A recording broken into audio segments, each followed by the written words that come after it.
Ilan sa mga salitang binitawan netong dating Gilas Pilipinas head coach matapos nga tong malaking panalo na nakuha ng mga bata ni Tim last Friday dito sa ating naganap na gold medal game.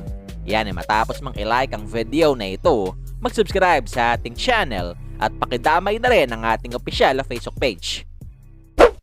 Pero bago natin simulan, alam mo ba ngayon ay mas madali nang maglaro at manalo dito sa 1xBet? Especially na pwede ka nang mag-cash in at mag-cash out through GCash.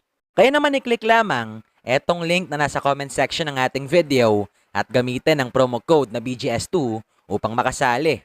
Isama pa natin na pwede mo na rin i-download etong kanilang official app para sa mas malalaking papremyo na nag-aantay sa'yo. Last Friday nga mga bulero, alam naman nating maliban dito sa naganap na gold medal game ng Team Pilipinas, naging laman din ang usap-usapan last week. Etong naging performance na Edu sa kanilang naganap na back-to-back games kontra sa koponan ng Osaka. Kung saan dito, pawang nakapagtala ng disenteng mga numero si AJ para sa Grouses, especially kahapon matapos tong kumanan ng 6 points at 16 na rebounds.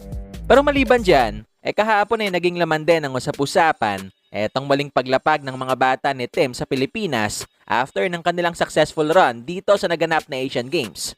Kung saan matapos ang 61 years, sa wakas ay nagawa na rin ang ating bansa na makapag-uwi ng gintong medalya sa basketball dito sa nasabing palaro.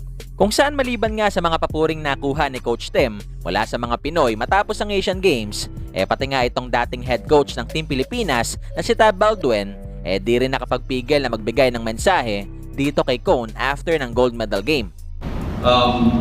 Just a great win.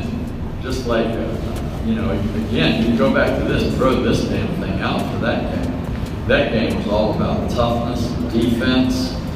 Tim Cone did an outstanding job manipulating that lineup, and Chris Newsom's job on Ronde was otherworldly, and that didn't show up on this.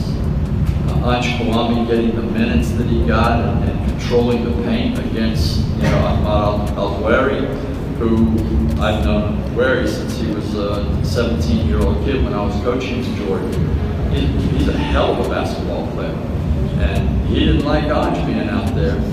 So, just so happy for the team. It's not up for me to analyze. I just admired the defense as a coach.